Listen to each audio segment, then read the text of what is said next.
दिल्ली की राजनीति में इन दिनों आम आदमी पार्टी के मुखिया अरविंद केजरीवाल गायब से नजर आ रहे हैं। विधानसभा चुनाव में करारी हार के बाद से वो सार्वजनिक रूप से बहुत कम दिख रहे हैं। बीते कई दिनों से न तो उनकी कोई प्रतिक्रिया सामने आई, न ही उन्होंने सोशल मीडिया पर कोई खास राजनीतिक पोस्ट किया।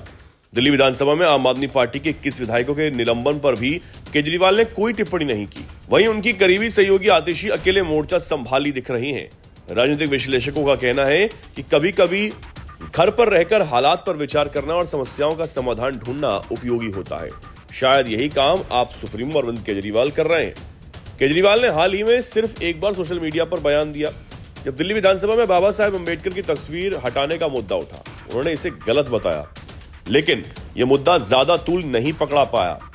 दिल्ली की राजनीति में जहां आतिशी और गोपाल राय सक्रिय दिख रहे हैं, वहीं पार्टी के अन्य बड़े नेता अलग अलग कामों में व्यस्त नजर आ रहे हैं। संजय सिंह हरियाणा नगर निगम चुनाव में लगे हुए हैं, जबकि सौरभ भारद्वाज सोशल मीडिया पर ही सक्रिय हैं, लेकिन मनीष सिसोदिया भी ज्यादा नजर नहीं आ रहे। इस बार दिल्ली विधानसभा में सीएजी की 14 रिपोर्ट पेश की गई, जो केजरीवाल सरकार के कामकाज पर सवाल खड़े कर रही हैं। इन रिपोर्ट्स में मुख्यमंत्री के बंगले के नवीनीकरण पर खर्च, आबकारी नीति, मोहल्ला क्लिनिक, परिवहन और वायु प्रदूषण पर किए गए कामों पर गंभीर सवाल उठाए गए। राजनीतिक जानकारों का मानना है कि इन रिपोर्ट्स के चलते केजरीवाल की कानूनी और राजनीतिक मुश्किलें बढ़ सकती हैं। पहले भी शराब नीति मामले में 5 महीने जेल में बिता चुके केजरीवाल के लिए आने वाले दिन चुनौतीपूर्ण हो सकते हैं।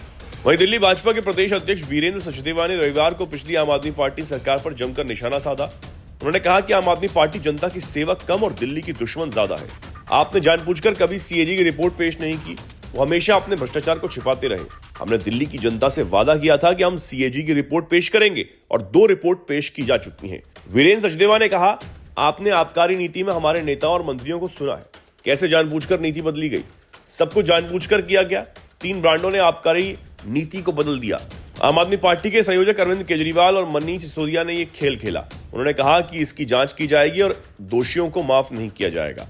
भाजपा नेता ने मोहल्ला क्लिनिक पर भी रिपोर्ट लाने की बात कही है। दिल्ली भाजपा अध्यक्ष वीरेंद्र सचदेवा ने कहा कि सरकार की जिम्मेदारी लोगों को सेवाएं देना है, लेकिन आम आदमी पार्टी जनता की सेवा कम और दिल्ली की दुश्मन ज्यादा है। उन्होंने दिल्ली के अस्पतालों की स्थिति पर भी सवाल उठाया। क्या जब बेड नहीं थे तो अस्पतालों में फर्श पर सोते थे? ये आम आदमी पार्टी की देन नहीं है, वे लुटेरे हैं। उन्होंने कहा कि मुझे पूरा विश्वास है कि मुख्यमंत्री रेखा गुप्ता जी के नेतृत्व में हम बहुत कुछ करेंगे। बीजेपी नेता ने कहा कि वो मोहल्ला क्लिनिक पर भी रिपोर्ट लाएंगे, जिससे सब कुछ सामने आ जाएगा। उन्होंने पैसे कमाने के लिए अपने घर में क्लिनिक खोला और वहां कोई डॉक्टर और दवा नहीं थी। उन्होंने सिर्फ 30 सेकंड में मरीज का इलाज कर दिया। वीरेंद्र सचदेवा ने कहा कि आयुष्मान भारत को अब दिल्ली में मंजूरी मिल गई है और कानूनी प्रक्रिया चल रही है। हमने पहले दिन ही कहा था कि हम उन्हें नौकरी देंगे। वो सवाल नहीं उठा रहे, हम उन्हें रोजगार दे रहे हैं। हमारे पास 3 साल में 5वां लक्ष्य है, लेकिन हम उससे पहले ही इस पे पूरा कर लेंगे। यमुना की सफाई पर जोर देते हुए उन्होंने कहा कि पानी में क्रूज चलेंगे और यमुना वाटर फ्रंट बनाया जाएगा।